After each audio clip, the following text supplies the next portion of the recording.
If you're a parent, this episode is for you. How to make your kids rich. But there might be parts of this episode that you're not necessarily going to like. For the past 25 years, I've been building businesses and generating wealth. And guess what? I didn't have rich parents. I didn't have a trust fund. I didn't have some spouse that built it with me. And I never had money handed to me. Hi, I'm Candy Valentino, and for the last 25 years, I've been building businesses and generating wealth, starting my first business when I was just 19. Since then, I've gone on to build, scale, acquire, and exit businesses, all while investing in real estate and building financial freedom. Now it's all about you and why we're bringing you the real story behind building businesses and generating wealth here at the Candy Valentino Show.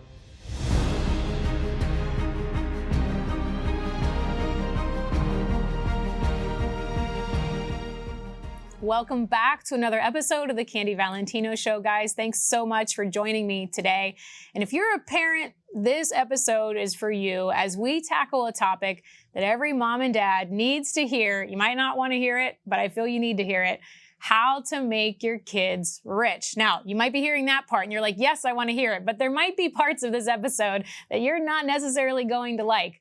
For the past 25 years, I've been building businesses and generating wealth. And guess what? I didn't have rich parents. I didn't have a trust fund. I didn't have some spouse that built it with me. And I never had money handed to me other than from an SBA loan that I took out when I was 19. But I firmly believe one unpopular opinion, that if you want your kids to be successful, which I know you do, here's the one thing: give them less. I know, unpopular opinion. You're going to hate me for it, but more often than not, giving your kids everything actually robs them of the one thing that they need most: struggle. I know this is everyone's least favorite topic, and I'm your least favorite person right now when I say stuff like this, but I promised you to be real and raw, and I would be doing you a disservice not to share this science with you, which we're going to unpack towards the end. But first, what can you do now to help your kids be wealthy? Let's start with the part of the episode that I know you're going to like. Let's break this into three main parts. Okay, how do you make your kids wealthy? Here's how. Step one, start now. If you haven't done this already, the sooner you do this, the better it will be. Open a custodial Roth IRA for your kids. Now, I'm not going to get into the nitty-gritty details, as you can easily find the information of how to do this, not only within my programs and my book, but you can Google it online as well. But in short, taking this simple step, doing it now, will set your kids up for financial security later.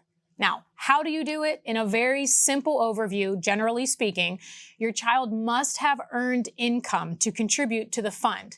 That can mean earnings from babysitting or mowing lawns or selling lemonade or any even job with a pay stub. Allowances and money from investments, if they have a trust fund, that doesn't count. But if you have a business, your kids should be working inside of your business and they should be on payroll. Then they can take that income and invest it into their custodial Roth IRA. Look, and I know I work with a lot of entrepreneurs that are parents, and I know a lot of you have the guilt that you are so busy inside of your business, and maybe you have to take your child to your brick and mortar location or to an event or to a seminar. I want to tell you one thing: grant yourself some grace. I was dropped off every single day of my life at my dad's auto mechanic shop from the time I was 5 until the time I was 16. And I never regretted it 1 minute. I would have so many people come into the garage to pick up their cars, realizing that I just got dropped off from school there, and I was there 6 days a week, feeling so sorry for me. But what I learned inside of that small business, how I was driving a car when I was 7, learning how to move them in and out of the garage, how I was working with customers and filling up the pop machine and the vending machine. And when I was 8, I was typing invoices on the typewriter. Yes, I said that, the typewriter. But a lot of those things that I learned then, of course, it seemed like not a big deal for me to start my own business when I was 19. So grant yourself some grace. There are so many invaluable life lessons that kids can learn by working inside of your business. So do it. Give them something that is conducive for the age that they are, put them on payroll, and then take that money and invest it into a custodial Roth IRA. Later, they will thank you. Now, here's the legality. Per the IRS, anyone with earned income, including kids, can contribute to a Roth IRA and reap those tax-exempt growth in that earnings. However, the amount that beneficiaries or account holders can actually contribute is reduced or fully eliminated as your income increases, which for 2023 is anywhere from $138,000 the whole way up to $228,000, all depending on your tax filing status. Now, in 2023, the maximum your child can contribute to an IRA is up to $6,500 of his or her taxable earnings for the year. So for example, if your child makes $1,000 for the year by walking the neighbor's dogs, the most that he or she can contribute to that IRA is the $1,000.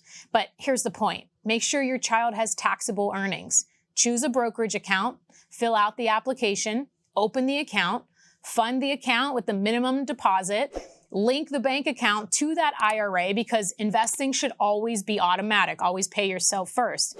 If you want to find out where you could do this, unfortunately, I can't do it for you, or I would, but you can easily go to bankrate.com or nerdwallet.com, where you'll find companies like Fidelity, Schwab, even E-Trade, who can do this for you, and we'll, of course, drop a link in the show notes so that you can find them easily. All right. I said 3 parts. That was the first. The second one is you got to build their financial intelligence. Look, if you're thinking of giving your kids money, make sure they know how to budget it. If you think they're going to learn this in school, unfortunately, they're not.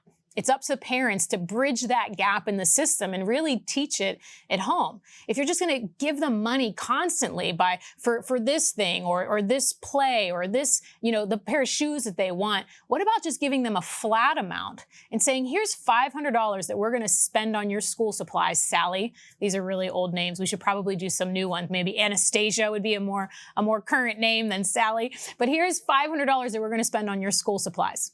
You can spend it however you want, but here's what I would recommend. And then if they decide to buy 2 pairs of Nikes for $500, then that's all they get for school, and they have to wear the rest of their school clothes that they got from the prior year. There's so many ways that you can set your kids up for success by encouraging them to budget their own money, to invest and spend wisely instead of spending it recklessly.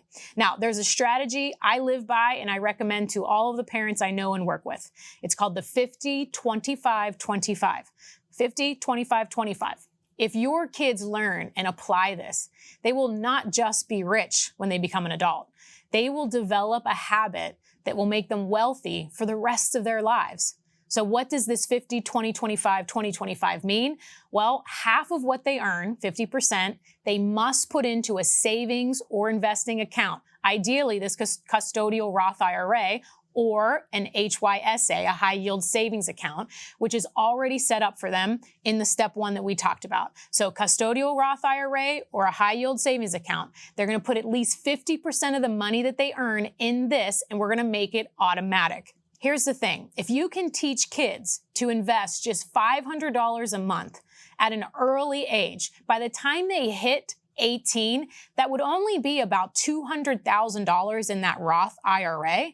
But if they're getting even a below average return of, say, 7%, which is lower than the historical growth rates of the stock market, even if they never add another penny to that account when they turn 18, that $200,000 will turn into $2.3 million. And if we use the historical average of the S&P 500, which over the last 40 years was around 9.3%, that $2.3 million actually turns into something closer to $3 million by the time that they hit 65. That is the power of wealth habits and compounding interest. Now, I want to show you an approach of how you can show them how to build even more wealth. Like how to buy stock in companies that make the cool things that the kids want to buy, and why it's so much better than buying the cool thing. Now, show your kids this. The original iPhone retailed for $499 up to $599 based on the amount of storage when it was released in June of 2007. If you would have invested in the Apple stock back then, instead of buying that $500 iPhone, because of the stock splits and everything that happened between 2007 and 2023, guess what that iPhone would have been worth? You'll never guess. I was blown away when I did the research. Over $500,000, $510,720 to be exact. And what is that iPhone worth now? It's an expensive paperweight at best. And kids can have the same result investing in companies that they love, that make whatever latest gizmo that they want, that at some point they're going to be able to look at that account and see all of that money that grew, as opposed to whatever toy they wanted would be in the bottom of the dump at some landfill.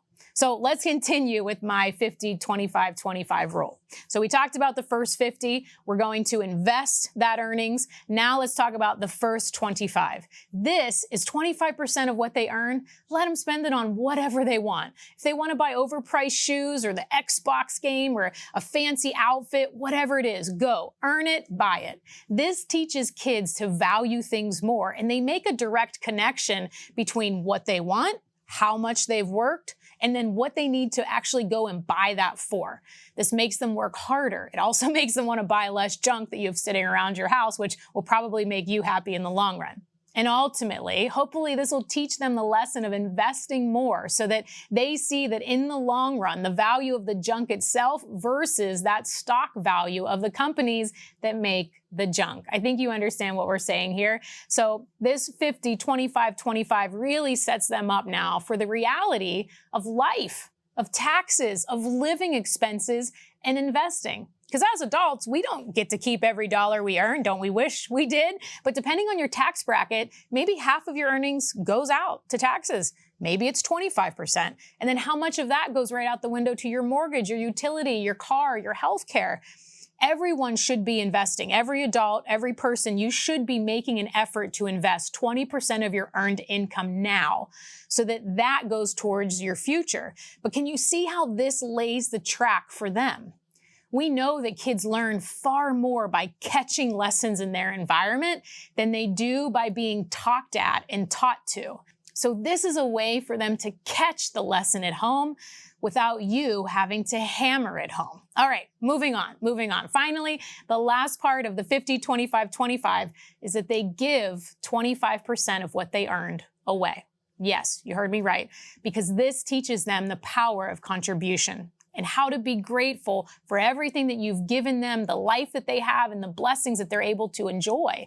These early lessons really taught me the value of generosity. Now, I never had this exact split because, I grew up pretty poor and we didn't have a lot of this stuff. These early lessons is what really taught me about generosity. Now, don't get me wrong. We never had some 50-25-25. I made a $2 allowance from cleaning and mowing the grass and being at the garage every single day. But what I did do with my mom every single year was we actually went to Hills. It's a department store, which I found out was actually only on the East Coast from what I learned back in the 80s. And these Hills department stores had these trees. Now, we didn't have a lot. So Christmas was a really big deal because it was at least a time when we got something. And so at Christmas time, they had these trees in the lobby or in the entryway of the doors to Hills. And there were all these little trees, little paper trees that hung on the tree. And it would have on the back of it a child's name, their age, and their gender. That's all you really got to know. And then they would ask for just one thing. And guys, when I tell you the things that these kids asked for, now as an adult thinking back, it rips your heart out. Like it would be a coat, it would be a pair of boots, it would be like one toy, not even like the most popular toy that was out that year, but just like a toy. And it makes me so emotional. Like these are the lessons that you can give your kids. Like this feeling that I'm feeling right now, it's taking me back to when I was 7 and 8 years old. And I knew that we didn't have a lot of money. But I also knew that I had a little more than the kid that put a wish on a tree. And do you remember what you got when you were 8 years old for Christmas? I don't. But you know what I do remember?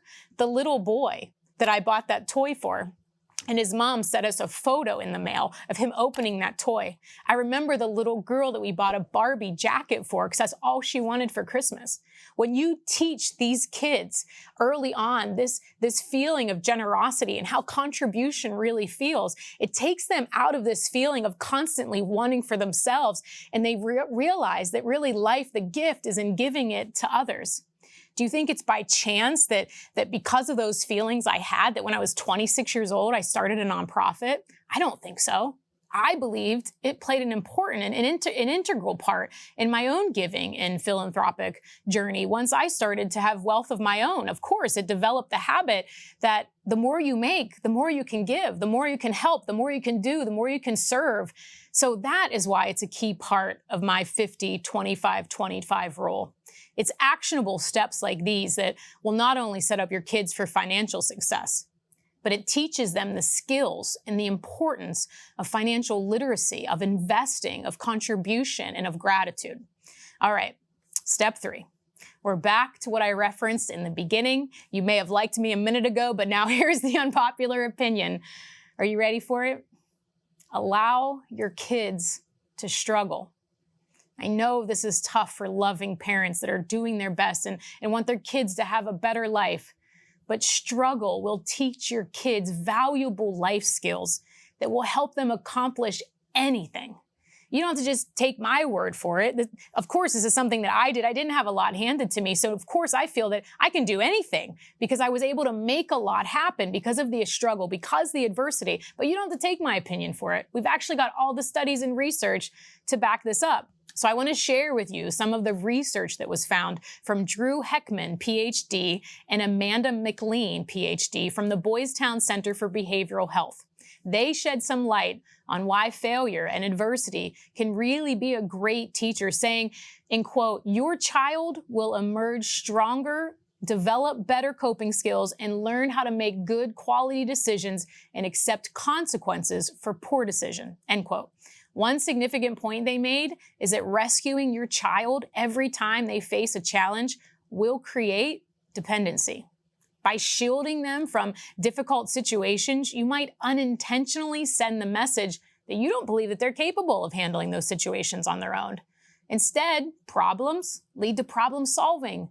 And your kid, their teen years are really crucial for developing essential life skills, which is critical thinking, decision-making, problem-solving, and emotional regulation. Because here's the thing, we don't learn from success, we learn from failure.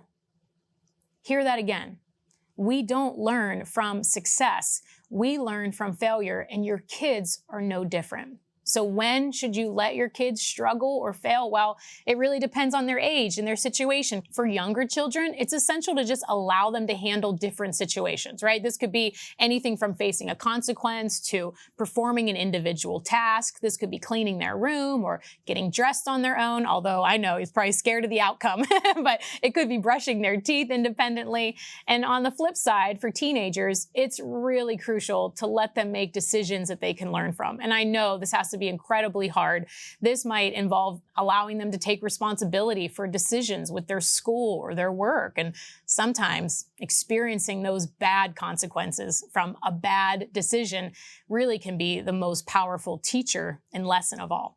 The ultimate goal here is to teach your children to overcome obstacles and then cope with the situation or the circumstance more independently. So I know this is challenging for you as a parent. Just remember, allowing your children to struggle or even fail is a really crucial part of growth.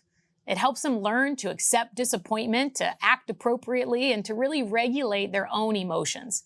I know you love them, so you want to make their lives easier, but not allowing them to struggle actually robs them from learning the skills they need to accomplish anything you want.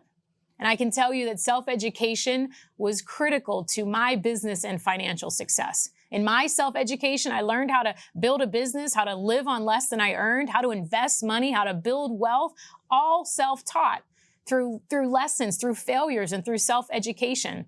And I think schools really miss the mark of teaching the basic fundamentals of money. And as a parent, you have to be able to live what you teach and pass it down to your kids so that you can close the gap where the schools leave out. Look, setting your kids up for financial success and just success in life is a multifaceted, challenging journey. I get it. Letting them experience struggle is just one piece of the puzzle. One thing to consider is setting up another entity too, maybe a trust, to keep wealth in the family. By transferring money to a trust, or even between companies, or establishing a business under your kid's name, maybe, you can lower your overall family taxable income and consequently lower the overall taxes you have to pay. But the point is this: if you're wondering how to set your kids up for financial success and really create generational wealth, it is not about handing them everything on a silver platter. It's about teaching them valuable skills, giving them responsibility, and leveraging smart financial strategies. All right, guys, that is all for today's episode. I hope you found this valuable, and if you did, please like this video and subscribe to the show. Remember, it's never too early to start building financial security for your family. Thanks for joining me today. We'll see you next time.